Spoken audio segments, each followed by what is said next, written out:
Hi friends, അസ്സലാമു അലൈക്കും. എല്ലാവർക്കും സുഖമാണെന്ന് വിശ്വസിക്കുന്നു. നമുക്കിന്നൊരു വെറൈറ്റി സാധനം ഉണ്ടാക്കാം. എല്ലാവരും കഴിക്കുന്നൊരു സാധനം തന്നെയാണ് പഴംപൊരി അല്ലെങ്കിൽ കായ് പൊരിച്ച. ഇത് നമ്മളൊരു വെറൈറ്റി സ്റ്റൈലിൽ കുറച്ച് പച്ചമുളകൊക്കെ ചേർത്ത് ഉണ്ടാക്കുന്നൊരു സംഭവമാണ്. എല്ലാവരും ട്രൈ ചെയ്ത് നോക്കണം. നല്ല സൂപ്പർ ടേസ്റ്റാണ്. അപ്പോൾ ഉണ്ടാക്കിയതിന് ശേഷം നമുക്ക് ബാക്കി പറയാം. ഓക്കെ, ആദ്യമായിട്ട് നമുക്ക് ജാർ എടുക്കാം. ചെറിയ ജാർ, മിക്സിയുടെ ജാർ. അതിൽ നമുക്ക് 3, 4, 5 പച്ചമുളക് ഇടുക.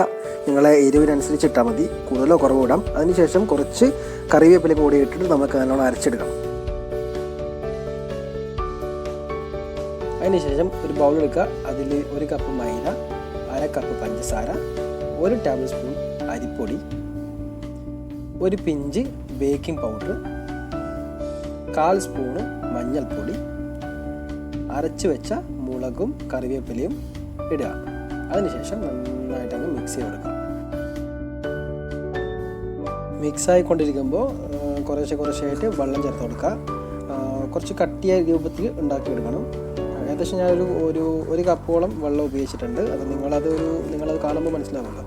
അപ്പോൾ അതിൻ്റെ രീതിയിൽ കട്ടിയിൽ ബാറ്ററാക്കി തയ്യാറാക്കി എടുക്കുക. അപ്പോൾ ഈ ഒരു കൺസിസ്റ്റൻസിയിലാണ് ഈ ബാറ്റർ തയ്യാറാക്കി എടുക്കേണ്ടത്.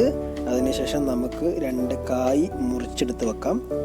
ഇനി നമുക്ക് ഇതിന് രണ്ടും കൂടി മിക്സ് ചെയ്ത് നമുക്ക് പൊരിച്ചെടുക്കാം. ഓയിൽ നല്ലോണം ചൂടായി കഴിഞ്ഞാൽ ബാറ്ററിൽ മുക്കിയെടുത്ത കായ് ഇതിൽ കൊണ്ടുപോയിട്ടിട്ട് നമുക്ക് പൊരിച്ചെടുക്കാം.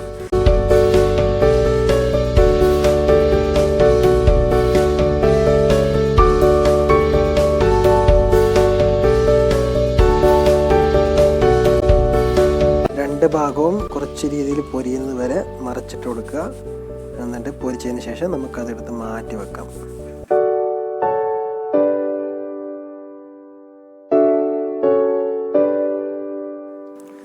അപ്പോൾ ഈ രീതിയിൽ നമുക്ക് എല്ലാ കായും പൊരിച്ചെടുക്കുക. ബാറ്ററിൽ നന്നായിട്ട് മുക്കിയിട്ട് വേണം പൊരിക്കാൻ വേണ്ടിയിട്ട്.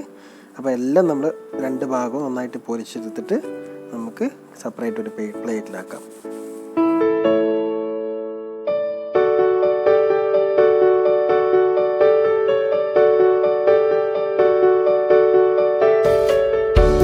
നമ്മൾ ഐറ്റം ഇവിടെ റെഡി ആയിട്ടുണ്ട്. കായ് പൊരിച്ച അല്ലെങ്കിൽ പഴംപൊരി സാധനം തിന്ന് നോക്കിയിട്ടുണ്ട്. നന്നായിട്ടുണ്ട്, നല്ല ടേസ്റ്റ് ഉണ്ട്. അപ്പോൾ എല്ലാവരും ട്രൈ ചെയ്ത് നോക്കണം. ട്രൈ ചെയ്ത് നോക്കിയിട്ട് അഭിപ്രായങ്ങൾ പറയണം. ഷെയർ ചെയ്യണം, ലൈക്ക് ചെയ്യണം, സബ്സ്ക്രൈബ് ചെയ്യണം, സപ്പോർട്ട് ചെയ്യണം. അപ്പോൾ നമ്മൾ നെക്സ്റ്റ് വീഡിയോയിൽ കാണുന്നവരെ എല്ലാവരോടും ഗുഡ് ബൈ.